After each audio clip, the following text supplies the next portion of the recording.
งมาเอาพอห้างบ่ตอนน่ะฮะโอ้ สนางเด็กน้อยหาขึ้นใหม่เขายั่วไอ้ขนมแล้วไปเลย อยู่ให้ขนมบ่ฮะ เจ้านางนี่ คำกันยั่วให้กันน้องเขาว่าไปดอกสัน บ่ใช่จ้ะ เลี้ยงซินดาดเนาะ นี่ดิ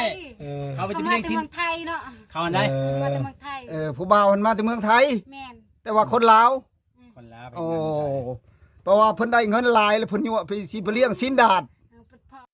สบายดีเจ้านางสบาย ส ดี วัสดี ว่ามื้อนี้เจ้านางแต่งตัวงามสิไปทางใดดิเนาะ สิไปทางใดสาวนางมื้อนี้มาเผากล้าบ่ แม่น อยู่ในหาว่า โอ้ได้กล้าแล้วเนาะคือว่าเผาผู้เดียวมื้อนี้ฮะ บ่มีเนาะ บ่เหงาบ่ เขามันก็เงาอยู่ข้างแต่บ่มีเนาะ อะไร กำลัง คือว่าได้ยินข่าวว่าข่าวดีว่ามีผู้บ่าวบ่มีแม่นบ่ยังบ่มีนะ ยังบ่มียังหาอยู่ ยังหายังชอบคือ ก็ เก่า คิดอยากได้อยู่บ่เดี๋ยวนี้ฮะ คิดยังได้อยู่ โอ้แสดงว่ายังโสดเดี๋ยวนี้เนาะ แม่น ว้าตัวทุกคนเลยคลองโสดหลายปีแล้วชาวนางน่ะยังอยู่ได้ทุกคนบ่แม่นเลือกบ่ บ่ได้เลือกแบบใดก็เอาเบิด โอ้ เขาให้เป็นผู้ชายบ่ แม่น ยันว่ายันเลือกอายุ18ปีนะ ยัน บ่ อ ได้ ยู่ เลือก อยากได้เด็กน้อยเนาะ ยันว่าจะได้เนาะ18ปีนะก็มัน เนี่ยเอาเด็กน้อยหันเขาบ่อยากเอาซ้ำ เออ มักผู้ใหญ่มันน่ะ กำลังคุณยายไม่เป็นอายบอกมัน เออ อายุ50-60มัน โอ้เอาแกแท้60เออ30-40ปีโอเคแล้ว เอาประมาณใดก็เอานี่ฮะ คันเอาในใจ 50-60 50 60ผู้ ก็เอารักษา50ลงมานี่เพราะว่าได้เจ้านาง เอาได้สำนันเนาะ แสดงว่า เขาจริงใจแล้วนะ ร้อยลงมาเนี่ยเอาบ่อายุร้อย จริงใจก็เอา แกโพดแกโพดตัดลงมาแกโพดลอย เอา60นี่แหละนี่แหละ 30-40 เอาได้บ่ เอาได้ เป็นหยังจังหมักขนาดนั้นเป็นหยังจังหมักขนาดน่ะ เฮามักแบบผู้ใหญ่เนาะเฮาบ่ได้มาแบบผู้น้อยแล้วก็เลยแบบยันเขาบ่เป็นใจเนาะ โอ้ ตั้ง6-70เนี่ยมันบ่แม่นผู้ใหญ่เดี๋ยวเขาผู้เฒ่าแล้วได้นะ ผู้เฒ่าแล้วเป็นผู้ใหญ่เนาะ ผู้ใหญ่แล้วเป็นผู้น้อย โอ้ บ่แล้วผู้ใหญ่ก็ใหญ่ซื่อ ญาติเขาบ่เป็นใจแบบใดก็ญาติบ่เป็นใจฮะ ยังเขาเอาเลยเทมบ่นาง ไปโลๆเล่ๆนี่แหละ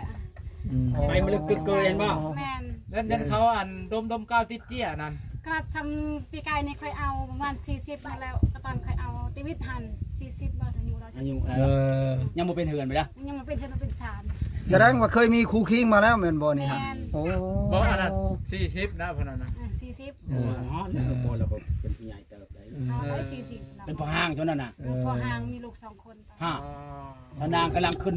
สาวขึ้น โอ้ ไว้ แรกก็ซับไอพรนี่แหละเรา โอ้ชาวไอพรนี่ มาทำตายป่ะ แสดง แสดง ค ว่าน ใช่ แสดงว่าเอาพอห้างบ่ตอนน่ะฮะ แม่น โอ้ สนางเด็กน้อยหาขึ้นใหม่เขายั่วไอ้ขนมแล้วไปเลย อยู่ให้ขนมบ่ฮะ เจ้านางนี่ คำกันยั่วให้กันน้องเขาว่าไปดอกสัน บ่ใช่จ้ะ เลี้ยงซินดาดเนาะ นี่ดิ เออ เขาไป เขา จะ มา เลี้ยง จาก ชิ้น เมืองไทยเนาะ เขาอันใด มาจากเมืองไทย ผู้บ่าวมันมาจากเมืองไทย แม่น แต่ว่าคนลาว คนลาไป โอ้เพราะว่าเพิ่นได้เงินหลายแล้วเพิ่นยั่วไปสิไปเลี้ยงสินดาด พอบุญบรรณาเทียนได้บุญปุนศพตอนนั้นได้ โอ้ บุญโอ้ ตอนนั้น บุญบรรณานุเขียน แม่น บ่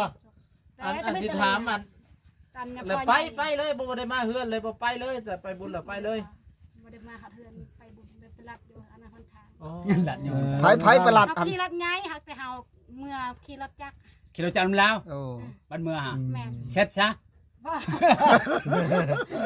อะไรเนาะไปสิให้เป็นผู้หญิงบ่สิให้ง่าย แล้วจะโจรบ่ไปกินที่ดัดไปกินน่ะเลยบ่ไปกิน บ่ได้ ที่ กิ ดั น ด จำเราพาไปเลาะบุญ เออ ไม่ได้กินจะมากระทะเนี่ย บ่เราพาไปเลาะบุญได้บุญ โอ้ยมื้อหน้าเขาจะไปเรียก ต จัง ายได้ตอนนั้น โอ้ บุญปุ่มศพ โอ้ยบักขี้ดื้อเนี่ยมันไปปั้นกับโพยวิน บ่เฮ็ดจังได๋อันจะว่ามักเขาเห็นปึ๊บแบบแล้วมักเขาเลยเขาเสน่ห์แห้งบ่หรือว่าเห็นเขาหล่อเนาะ จะเพิ่นไปอยู่ทางนาเขากอง บ่น้ำกันหั่นแหละแบบเฮา เออ บ่อันแล้วไปนำเขามื้อนั้นเลยบ่หรือว่าแนวใด บ่เฮาก็ลมแบบคู่มือหั่นแหละลมแบบลมผู้บ่าว ต้นเติบบ่ เออ ได้จักเดือน ประมาณ4เดือนนี่ประมาณนี้4เดือน5เดือนเอาเลยเราไปสู้เอาได้ โอ้เราไปสู้เอา แม่น แสดงว่าไปสู้เจ้าเนาะ เราขี้คันอยากไปเราว่ามีขี้คันเที่ยวไปเที่ยว บ่แม่นพ้นตกบ่มื้อเราไปหา พัวละดุเลยได้เอาตะบิดน้อยนาง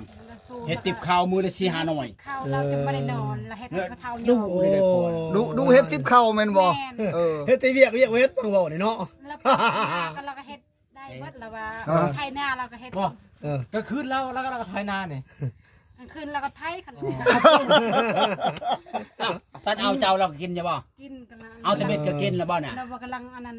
เออ เราหลักไปเราแบบเราให้มันนั้นตัวเท่า ยั ยัง หลักเนาะยังหลัก หลังๆยังดีอยู่ เออ สาเหตุที่เลิกทางกันคือว่าเพิ่นติดตอนนั้นเนาะ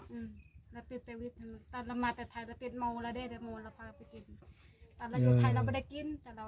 เมื่อฮัดบานแล้วโมเราพาไปกิน เออ เลยจะเป็นไม่ห่างใช่เนาะ โอ้ดุมาทำบิดติ แล้วดู เคยใหม่เนาะเคยใหม่ก็ดูแล้วเนาะ เคยใหม่เนาะละปานคันนาเนี่ย มันขึ้นชัดแจ้งมัน 10 คันคนละปาน มือหนึง10คัน มือละปานับเอาได้ละนับเอาจิบเข่ากันมือหนึ่ง10 หน่วย เออ ละนับเอาค่ะ โอ้ คุณฮอดคัน3 โมงเลยเรานอนเราตื่น เออน อนหนึ่งก็ตื่นเลย บ่ไทยนาเราก็ไทยบ่ ไทยเราก็ นาก็ดีได้ ไทยเป็น กลางคืนเราก็ไทยบ่ เราได้กินแล้วไทยเลย โอ้ บ่อันคอยถามแน่เจ้าเคยถึงเราไทยนาอยู่บ่ เคยถือกันไทยนาอยู่ ตัววอตำตอกอะไรค่ะเคยแล้วเอาพวกก็ต้องเคยแล้วเนาะคนเฮา เอ้า แม่ บ่อันตอนเราจับคันไทยย่อเลยแมันบ่ตอนมันสิขังคันไทยนา เอาแม่เลยเนาะ เออแสดงว่าไทยนี่บ่นักปานใด โอ้ สาว บ่ นาง เลยเอาฟังค่อยเว้าแล้วเอากันได้ประมาณนั้นจักเดือนจักปีจึงได้ปะห่างกัน โดนเต่าน่าจะ ค ได้ น ลูก เติบแล้วจะ ได้ ได้ ลูก ลูกเนาะ ได้ประมาณ2 หรือ 3 ปีเนาะ ได้ลูกใน3 ปีอันนั้นเอากัน3 ปีวะ 3 ปีบ่ 4 ปีตัวปลา บุญโลด 3-4 ปีบ่ได้เนาะโอ้ แม่ว่านี่แหละ เออ ได้ลูกจักคนสาวนาง ได้ลูกคน บ่ เดียว อ๋อ พัดเอากันเคยผิดเคยเลวกันบ่หรือว่าใด เคยผิดกันเร็วกัน เออ แต่วันนี้กัน เออ เป็นผัวเมียกันก็ต้องผิดกันแล้วก็ต้องรี แต่ผัวว่าประมาณอายุเท่าไหร่ผัวตอนนั้น 40 40บ่ยังหนุ่มอยู่40ยังหนุ่มอยู่เนาะเฉพาะเราจะเรียกว่าอายุ60 70 ปีนะก็มันคันว่าเอาหนุ่มหลายอันยันมันบ่เที่ยงเนาะ แม่ กูมึงนี่ เป็น เออยันบ่ เพราะว่าแรกๆแล้ว ยั ก็ งไงว่ายังไง เคยอัน เราจะได้ เคยอันอาณาสัมผัสของใหญ่หั่นนะคืออายุ30-40หั่นนะ ไงทั้งนี้เลยเนาะแต่ก็ของฝรั่ง พูดกองพลังแห่งหมักสาวนางว่า ฝรั่งทั้งมากเลยเนาะ เออ ทั้งใหญ่ทั้งยาวเนาะ แม่น ทั้งรอเลยนะเนาะ ทั้งรอเลย ฝรั่งมันหล่อได้ผ่อน เออ คือพวกคนลาวมาได้ฝรั่งเขาอยากได้เลยเนาะคันมันเลือกได้กันแต่ ชนะยังได้พอพลังไปเที่ยวสวรรค์มันตอนนั้นเจอพลังในอันนั้นสายคลองหันเราไว้สบายดีพลังเลี้ยวมาไว้ มาอันนั้นก็เราต่ำตาย สบายดีพลังกันบ่ ว่านั่นไปแล้วหาเลขทางนั้นก็เราต่ำตายเนาะ พลังบ่หรือรถตำ อ่ะบอก ให้ต่ำคอยเนี่ยแหละ ตอนก็จะจ้างเจ้าอันขึ้นไปเวียงไปเห็นคอนเทนต์นะก็เห็นบ่ผู้บ่าวขึ้น เห็นแล้วพลังอันนั้นเบาพลังลายได้น่ะ โอ้ พาผู้บ่าวมีแต่พลังบนเฮาอยู่หั่นเขาจะนอนบ่หลับพลัง อยากเจอของพลังไว้ให้น้องมารับว่า ยัน คิดฮอดฝรั่งในบ่จังนอนบ่รับหา แม่นเฮายันพลังแบบยันเข้ามา ญาติฝรั่ง ยันเข้ามาหาแบบเขานอนติดกันเนาะนี่พลังเลยก็ห้องแบบ แปลว่าอันห้องอันทางทีมงานเพิ่นเช่าห้องนะแปลว่าฝรั่งมันก็ไปเที่ยวมันก็เช่าจำกันน่ะนะในโรงแรมในเรือนพักนะ พลังมีแต่กรรมใหญ่ๆเลยกรรมใหญ่ ยานบอก ย่านนั่นนะ บริญาณเขาเอิญมาตัวเล็กมาสิเขาเอิญเขาไปกี่หลักตอนนั้นเนาะ เห็นบ่ ไปกับโมเลยแบบเขาเอิญ จับ อันนั้นเขา ดามจะได้ เขาอาบน้ำในตอนนั้นเขาเอิญใช่เฮาเขาอาบน้ำได้ชาใบน้ำเขานั่น แม่นสะเลย โอ้ตัว สะเลย เอาละทำให้ชนะโชดจะปีเลยแต่เลิกกับพวนนะ บ่ อยากถามว่าเป็นอะไรจังหวะเลิกกับผัวไผเลิกก่อน หรือจังใดชนะ ตอนนั้นป่ะ เจ้าบ่เลิกก่อนหรือผัวเลิกก่อนหรือผัวปาจะ นั่นป่ะผิดแบบนั้นผิดกันเนาะผิดเรื่องเงินผิดเรื่องเงินผิดเรื่องเงินเราอยากได้เงินประมาณ 2,000นี่แหละ2,000 บาทแล้วเราว่าอยากเอาเงินเมื่อบ้านเราเมื่อสิเมื่อบ้านเนาะแล้วเราบ่มีรถเราก็ย่างตัดทงอันนี้ ย่างตัดทนฮอดบ้านกุกแรงเนาะแล้วก็ย่างเอาเราบ่มีรถได้เราย่างเอา บ้านใดก็ เจ้า บ้าน ได้มา ผัว ส่งแล้วบ่ บ่ บ้านใดบ้านผัวฮะ บ้านกุกแรง โอ้เอาผัวบ้านกกแรงโคกแรงอันนี้บ่ เดี๋ยวแรงแรงพลัง มันรัดได้เด้ โคกแรงอารันเฮานี่เนาะ แต่เราบ่มีพ่อแม่ได้เรานำอยู่น้ำอ้ายซื่อๆเรา พ่อแม่เราไปใช้ พ่อแม่เราตายแล้ว พ่อแม่เราตาย แต่เราอยู่น้ำอ้าย แล้วลาวบ่เลิกหรือเจ้า บ่นั่นเรา แล้วเองบ่เลิก เราไปแล้วบ่มาบ้านแล้ว เรา ว่า ไป จัง แล้วบ่มาบ้าน มาเดือนจะเทื่อไปลำ บ่ ไป เท่า เล ไป ย นำแล้วเราบ่ได้มาแล้วว่า แล้วอ้ายเลยว่าแม่นเราผูกคอตายเลยบ่เจ้าพวกเจ้าเป็นโทษได้อยู่ในพวกเจ้าเลยเนาะอยู่ในพวกเจ้าได้ลูกเคยนี่นั่นละว่าบ่ได้อยู่ในพวกเฮาว่าแล้วว่าบ่เรามาพี่เรามาเล่นไผว่ะแล้วก็ไปเราติดโมแล้วเรามีเงินลายเราไปซุบยามานํข่อยบ่ซุบยามา ติดมาก็ติด ป้ากันเลยบอกว่านี่นะ ป้า แล้วแสดงว่าเราไปป้าเจ้าเนาะ แล้วไผแล้วมันแล้วเนาะ แล้วไผแล้วมันโอ้ได้จักปีแล้วแต่ป้ากันนี่ฮะ ว่าได้ 4 4 ปี 5 ปีตัวนี้ละ จนนางน้อยจนใหญ่ไปแล้ว หลังจากปะกันแล้ว ยังคิดฮอดกันบ่หรือว่าใด บ่ได้คิดฮอดกัน ยันว่ายังมีการผูกพัน ถ้า นะ คิดฮอดกันก็มาหากันแล้วแต่โดน ยันว่า แล้วมาเจ้าหันนอนหลับกินฮอดนะ บ่ บางทีเขาได้ คันเฮากิ น น อ ฮอด น เฮา ผั ก็ ด ไป ได้ก หา อด แล้วนะ ได้ นี่ จั ค่ะ บได้บายนะได้ไปนะ อยู่ไกลๆนี่เนาะเขาก็ตัดธงไปแล้วจันกันกินฮอดเนาะ โอ้หลังจากนั้นก็ มาจาก บ่ ปะ ยังบ่มีผู้เข้ามาบ่จักเทื่อบ่ ยัง เออ มีกับคาโทรมาหยอกซื่อเนาะ โอ้มีก็โทรมาหยอกซื่อ ยังบ่มั่นใจดอก ๆยังบ่มั่นใจแม่นบ่ ใช่ว่ามีแล้วตอนนี้มีแล้วมีคนเข้ามา ว่าเข้านั้นก็เราก็อยู่ไปอันนั้นเฮ็ดงานอยู่กินกอกคนละอย่างนั้น แค่กอกใกล้แล้วสิใกล้อ่ะนั่นน่ะ มีผู้บ่าวหรือมีอยู่คนคุย คันว่าโอ้ย คุยโดนแล้วบ่ คุยคู่มืออยู่ ป้าถูกมุ้ง แล้วโทรมาว่าเมื่อคืนน่ะ แล้วโทรมาเมื่อกี้นี่จ้ะ แล้ว ให้ โทร ไปอยู่นำแต่คอยบ่ได้ไปเขาว่า ผู้บ่าวให้ไปอยู่น ผม ำให้สิไปอยู่ยังไม่ได้ขอเนาะ ผู้บ่าวนี่ประมาณอายุเท่าไหร่ก็ตีมักฮักกันอยู่ตอนนี้ ตอนนี้ประมาณ50ประมาณ50คน บอกได้ชิปว่าชิปจะพูดได้เป็นนอกเว้ย สบายดีสิ เอาแล้วจัก50ประมาณ หน้าตาประมาณซำนี้คนน่ะอายุอัน ตา บ่ฮู้ อายุจะทำได้อายุ คนซำนี้บ่ คน อายุเขาบ่ฮู้เนาะ อายุยังบ่ฮู้เขานะคะยังบ่ได้ถามเขา ให้สิเท่าอายุเขานั่นน่ะ เออ พันให้ยังเจ็บกันแล้วนึง เทื่อเนาะอายุคันเทื่อ50 แต่คำว่าแต่ละมือแต่ละวันนี่ล้มกันนี่ ให้เบิ่งฮูบแล้ว ถ้าว่าจีได้เอากันแท้บ่หรือได้สนาง ยังบ่ฮู้เนาะ ตามกะเบิ่งนะ เขาก็ยังบ่ฮู้นะแต่เคยเจอกันแล้ว เคยเจอกันแล้วบ่เนาะ เคยเห็นแล้วหน้าตากัน เจอกันดอนยังพี่น่ะ แต่เจอตัวจริงแมันบ่ นั่นเจอตัวจริง ยันว่าในโทรศัพท์นี่จะมาโทรหากันบ่แม่นบ่ จะเห็นหน้าเห็นตากันแล้ว เคยเปลี่ยนงัวแล้วใครเราไปส่งน้ำให้ มีน้ำกินบ่ตอนนั้นน่ะ น้ำกิน ให้เราไปส่งน้ำให้เราก็รับไปส่งให้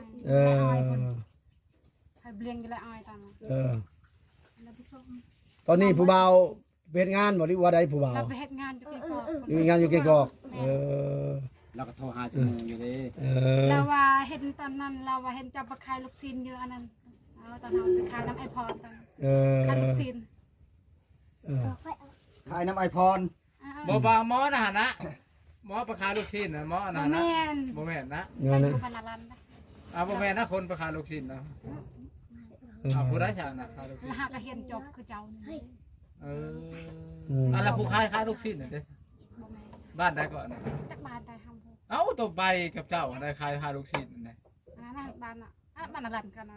มาร้านเฮอกันนั่นน่ะว่าผู้บ่าวนำไปขายลูกชิ้นนำไปขายลูกชิ้นอยู่วัดตากภูคอปีใหม่ บ้านนารันบ้านลูกเล้งอ่ะนะ บ่าวนำเราชวนไปขายลูกชิ้นซอย ผู้บ่าวไปเผาใส่มือเนาะ ให้ขายลูกชิ้นน่ะ บ้านนารันบ้านลูกเล้งอ่ะนะ สนามไปขายลูกชิ้นตอนนั้นไปกับไป ไปก็ไปพอนี่เมียก่อนเนาะตอนนั้น เดี๋ยวนี้ยังโทรมาอยู่บ่เดี๋ยวนี้ฮะ ตอนนี้โทรแต่เบาบ้านนารันน่ะนี่ค่ะ โทรแต่บ้านอารันซื่อแหละพังเว้านี่ก็เดียวว่าไปลิ้นน้ำคูมือเนาะ บ่ ตอนนั้นเราบอก แล้วมาหาโยงเฮิงมาทีนึง เออ เราเฮ็ดงาน มาชงเงินให้ใจให้ใช้เป็นบ่นาง เราก็อยากส่งอยู่เราว่าเงินยังบ่ออก เงินยังบ่ออก อืม แล้วบ่ได้ให้บ่เป็นไรเรามาหาเจ้าก็ให้อยู่ว่าเงิน เรายังบ่ได้ให้นะเราเติมแต่บาทให้ เออเติม แต่บาท เออ ถ้าเวลาบ่มีแล้วเฮาก็เข้าน้ำเหล้าเราก็เติมให้ไปสินะบ่มีนะแบบมันอยู่ไกลบ้านเราก็อยากเข้ากลางคืนแล้วก็ซื้อก็ขี่รถจักรไปซื้อให้ เติมแต่บัตรเนาะ ยังไม่ได้เติมใจไปนะ ยังทันเติมใจ มาหน้าเพิ่นละเติมใจกัน เออ เฮา แม่ กัน น แล้ น่ะ วเนาะ พังเว้านี่ผู้บ่าวเก่งกอก็มีหรือผู้บ่าวอลันก็มีเขาบอกเนาะ บ่ผู้บ่าวรันไปเฮ็ดงานอยู่เก่งกอ เออบ่นั่นน่ะบ่ งาน เออ งานละ บ่ เออ ตะเบ็ดตะกีละชันนักเรียนแต่ว่าเราบ่มีเงินกินเดือนเงิน เออ เงินกิ มัน น เราตะกอนไปกู้ช้าไปกู้ช้า แล้วก็ยา กู้ช้าละยา คู่ได้ผู้บ่าวคู่ได้นี่เนาะ เออบ่กู้กู้ช้า จังว่าเราสิมักจริงจังหรือบ่ฮู้นี่เนาะยัง เอ บ่ อ ค ก็ นกันอยู่เนาะ เขาตามเรื่องของมัน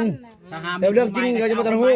แม่ เออ ถ้ามีคนใหม่จีบก็จะเอาคนใหม่นะทีเนี้ย แม่นกัน แค่คนคุย มีคนใหม่จีบก็สิเอาไหมแบบ บางเทื่อเขาติดต่อให้ผู้บ่าว18ได้สิเอาบ่หรือว่าบ่เอา เอา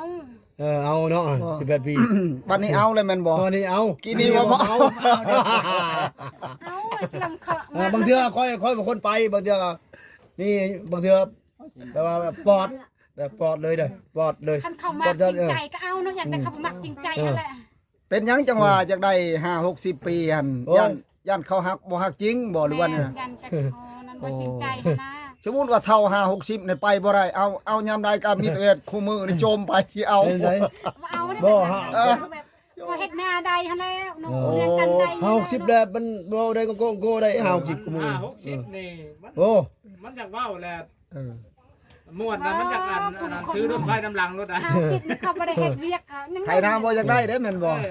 คอยขนาดคอยเนี่ยอายุ50ปลายเด้คอยนี่50ปลายเด้คอย ม่ นี่ วนทีมงานบ่บริการเพิ่นอยากอันถือรถไฟแล่นน้ำหลั เพื่ ง อเนาะเพื่อเว้าเพื่อเมียนนั่นแหละเนาะเพื่อมีแล้วบ่มีเนาะว่าเบากันเนาะ ว่าแล้วเนาะแล้วแต่บุญวัฒนาชะตา